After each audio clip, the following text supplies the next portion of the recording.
Hi guys, Random here. Little bit of War Thunder. First off, I'd like to thank everybody who took the time to comment on my last video. That kind of feedback is really important. It helps me to improve what I offer to you and what I post up on the channel. Yeah, I really would like to say a big thank you to the guys that did take the time, and to anybody who didn't, guys, just pop a comment in. You know, if you think something, you think it's good, bad, just pop a comment. And yeah, I do listen, as long as it's constructive. I'm quite happy to act upon comments. So anyway, today I thought what we'd do is we'd have a quick look at War Thunder, the front pages, rather than the game itself where you're flying around. This is what happens before you do that. Okay, this is your main interface screen in your hangar. This is what you load into. Quick run across the top here, left to right. You've got different game modes, a couple of greyed out there, World War and tournaments. They're greyed out because they're not available yet. They're obviously coming, because if you look here, you've got a tournament leaderboard. So, yeah, they are on the way, but as and when, who knows. You've got your tutorial, which I suggest you do. Teaches you to land, take off, you know, fly around, shoot at stuff. Quite important that you understand that before you try and take the planes out, otherwise you'll just get frustrated. And you've got missions and custom battles. Yeah, they're fairly similar. Basically you go and fly an objective based mission. The style of flying is slightly harder than the arcade version, but you know, still very doable with a mouse. Basically you just act on the objective, you know, whether it be destroy the enemy bombers or defend your own bombers or blow up a ground target, whatever. But you do that, and if you succeed you get shed loads of XP, so yeah, well worth doing. Then you've got your standard sort of game option menu for volumes, you know, I mean you've seen it all before, so I'm not going in there. Your list of controls, I'll show you. Here you go, full aircraft controls. Prepare to be frightened. Yeah, loads, isn't there? Yeah. This is the one I use, mouse aim. It's the one most people use in arcade. You can have realistic, you can have simplified, which is kind of a mix between the two. But full aircraft controls for all you real propeller head wannabe pilots. Yeah. Good luck, have fun, is all I can say with that. You can map the keys, so, you know, if it doesn't suit you, then you can bind them to whatever. Encyclopedia tells you about all the different things within the game, so your different game modes, you know, the shop, etc. Basically what I'm explaining to you now, just slightly better. Your leaderboards, well, they're leaderboards, no point looking at them. Replays, now replays is brilliant.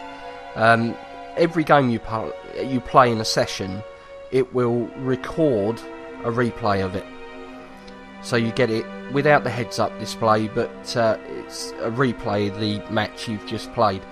So for all you want to be machinima creators, could be really, really useful. Personally, my editing software is not quite up to it. I could do it, but I think it would be quite difficult with what I've got. But yeah, I think you could make some really interesting stuff out of that. Got a benchmark there, so you can benchmark your frame rate and stuff like that, and tweak your settings until you get the best option. It's basically the same map and environment and weather conditions and lighting every time you go on there, so you can do something, you know, tweak something, then go back on it and see if it improved it. Credits for who made the game, exit if you want to go back to you know, out of the game. Friends online, global chat, messages, Messages show you whether you won or lost, what your economics are. So yeah, you know, just messages. Then you got a profile, silver lions, golden eagles, and obviously your shop there where they're going, give us your money. Along the bottom here, you've got your different air forces. You've got the USA Air Force there. You've got the German Air Force there. Just let it load a plane in. There you go. It's the MC-200. There you go. If you prefer, we can have a look at a Stuka. There, look at the Stuka. What a mean-looking plane, eh? Yep. There's the Russian Air Force. Then you've got the British. And then you've got the Japanese. Now, you would have noticed different numbers of planes in each of the air forces. Unfortunately, this is the second take I've done of this. What I did in the first take, which I'd love to be able to undo and redo, unfortunately you can't, is I bought this plane to show you how to purchase it. So what I'll do is I'll dry run through that now to show you how to buy a plane. That's the plane we bought. The plane cost 10,000 lions. That slot there cost 50,000 lions. So what I did was I bought the slot. Then obviously it says, you know, select an aircraft. I've got a couple of aircraft like the reserves which I'm not using. Okay, so there, or you can click on research. You click on research, it brings up your tree here. Click on that and you get a little button that comes up, if I show you there, order. Okay, so you click on that, you buy the plane, and then you pull the plane into service. That costs you another couple of thousand silver lions. Basically it's your training cost for your crew, and then you can take the plane out and fly it around and kill stuff with it. So it's quite simple to do. Now the different we'll start here with the Japanese. You see there's not as many planes. They are still releasing planes. There are a couple of new ones when the patch came out, I think, in the Japanese and the Germans. There is a thing on the War Thunder website of a release tree of all the different aircraft, so there are still quite a few more to come. You know, I started with the British, so I've unlocked more of the British, if you like. But at the moment, I'm kind of at the level where I really need to earn the silver lions before I can buy the next plane up, which is a Mark 5B Spitfire, which is 320,000 lions. Yeah, I've got some earning to do before I can get that. So yeah, they're the different air forces.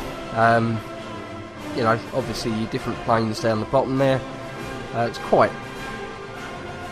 self-explanatory. If you've ever played a tiered game, you'll understand it quite quickly. Okay, so we've looked at the different air forces. That's your straightforward to battle. That will take you to an arcade battle, or you can change it to historical. Yeah, you've got to do the full real battles difficulty one to do the full real battles. You've got to do the tutorial for it. Personally, I just crash every time I try and take off. I haven't got a joystick, so it doesn't work well with a mouse. Historical battles are quite good. They're, you know, reenactments, if you like, of events that took place during the Second World War. You know, you get a chance to change history. Operations and ground strike are basically the same game mode. Domination, you've seen, it's capture the flag basically. You can change which server you're on. You can be European, Russian, US, or any available. So whichever's nearest to you. Obviously I'm playing on the European one. How many players are on that server, how many battles are going on. So there's 29 games running on that server at the moment, with an average waiting time of 17 seconds to get into a game. So yeah, it's pretty much covers the front page. That's your auto repair. You can turn that off. That's auto reload. Don't turn that off because you never have any bullets when you go into your next battle if you forget to buy them.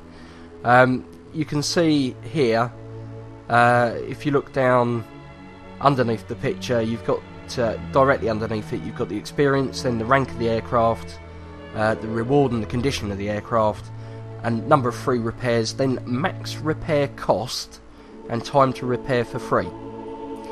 Now I can turn the spanner icon off, okay, untick that box, and that means my aircraft will repair for free in 12 minutes, so I don't have to pay the 190 lines. That's great with the low tier stuff. Let's look at the high tier stuff. This is the rank 10, which was the gift I got for the starter pack. You can see there that the repair cost is 1350 lines, and it goes up incrementally according to the tier of the aircraft. So when you get to the really high stuff, so we look at that, you know, max repair cost 30,320, or 8 days and 19 hours if you want to do it for free. Yeah, I mean, it costs you a lot to take out the high tier aircraft. You do earn a lot for shooting down high tier stuff, but the economy's not quite balanced at the moment, and yeah, it's much more fun in stuff under rank, sort of, I would say under rank 4 really. Anything under that you can have a real whale of a time in and not go bankrupt, even if you put them all into the ground nose first. So yeah, it's quite good. They'll tweak the economy no doubt, and maybe get it a bit more balanced in the next version, which hopefully will be coming soon. So there you go guys, that's War Thunder. That's the stuff that I haven't shown you so far, the tech tree, the front page, the menus, you know, the interface for the game. If you've got any questions, just pop them down in the comments. I hopefully will be in a position to get another War Thunder video up in a few days time. Like I say, any questions, whack them in the comments. Been good to catch up with you guys. Once again, thanks to those that commented on the last video. For now, this is Random, signing off. Take care guys.